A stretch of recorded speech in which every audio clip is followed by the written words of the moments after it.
Ka Yesu nosewacho wechegi, noa modhi gi jopuonjrene loka aora Kadron, kama puodho ne nitie, modonjo kanyo gi jopuonjrene. To Judas ma jandhok ne bende nong'eyo kanyo, nikech pile yande Yesu dhi kuro gi jopuonjrene. Eka Judas kosekao oganda askeche gi jotich moko mag jadolo maduong' gi mag jofarisai, nobiro kuno gi teche gi meny gi gig lweny. Yesu kong'eyo duto mane gibiro timo, nowuok oko, nopenjogi ni, udwaro ng'a? Ne gidwoke ni, Yesu ja-Nazareth. Yesu nowachonegi ni, an. Judas ma jandhokne bende nochung' kodgi.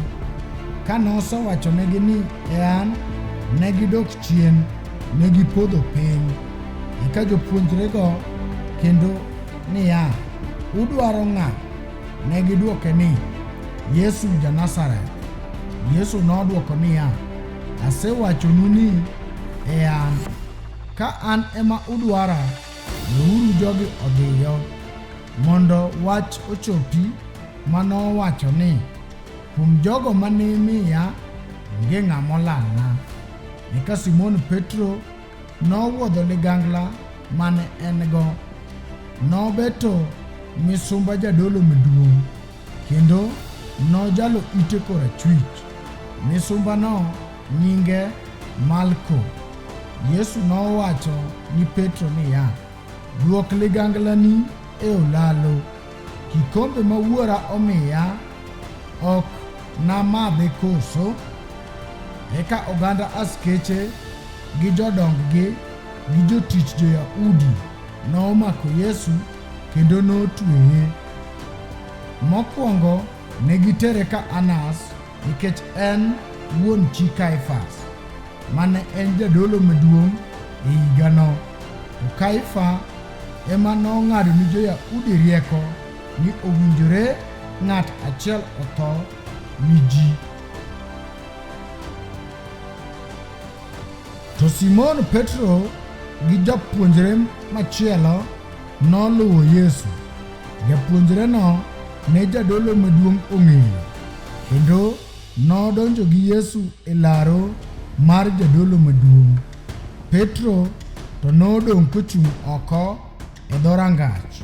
Eka japuonjre machielono, jal mane jadolo maduong' nong'eyo, nowuok oko, nowuoyo gi nyako ma jarit dhorangach, nokelo Petro iye.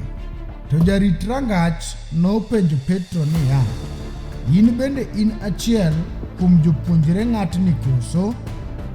En nodwoko ni, ok an. Misumbini gi jotich noseloso mach mar mirni, nikech piny ne ng'ich, kendo ne gichung' kanyo ka gioyo mach. Petro bende nochung' kodgi kooyo mach. Eka jadolo maduong' nopenjo Yesu wach jopuonjrene gi wach puonjne. Yesu nodwoke niya, an nawacho ratiro ni piny. Ndalo duto napuonjo e sunagogi kendo e hekalu kama jo-Yahudi duto chokore, kendo ok nawacho wach moro ling'. Ang'o momiyo ipenja? Penj joma nowinjo gima nawacho kodgi. Gin ging'eyo gima ne nawacho. Ka nowacho wechegi, jatich achiel manochung' e dire nothalo lemb Yesu, kowacho ni, kamano e kaka idwoko jadolo maduong' koso? Yesu nodwoke niya, kawacho marach, nyisgi rachna, to kawacho kare, igoya nang'o? Eka Anas noore kotweye ka Kaifas ma jadolo maduong'. To Petro nochung' ka oyo mach.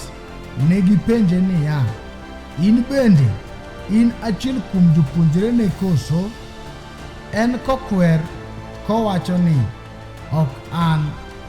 Ng'at achiel kuom misumb jadolo maduong' en owadgi jal mane Petro ojalo ite nopenje ni, ne ok aneni e puodho kode koso? To Petro nokwer kendo gi kanyono thuon gweno nokok.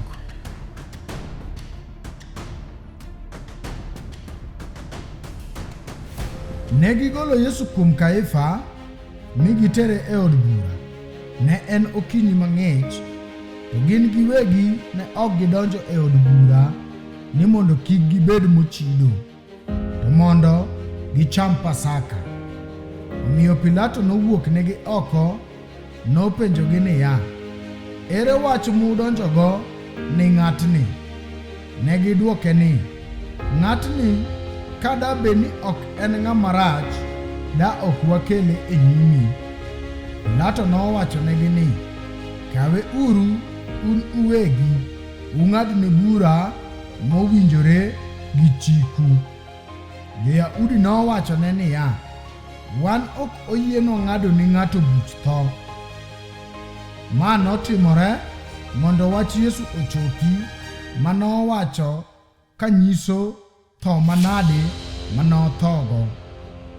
Pilato nodonjo e od bura kendo mi noluongo Yesu mopenje niya, in e ruodh jo-Yahudi koso? Yesu nodwoke ni, ma iwacho kendi koso jomoko nowachoni kuoma? Pilato nodwoke niya, an ja-Yahudi koso? Oganda mari iwuon gi jodolo madongo emoseketi e lweta. Ni timo ang'o? Yesu nodwoko niya, pinyruodha ok mar piny ka.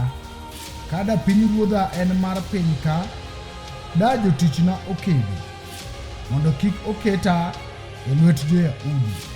To koro pinyruodha ok en mar ka. Pilato nopenje niya, kara in ruoth? Yesu nodwoko ni, in iwacho ni an ruoth.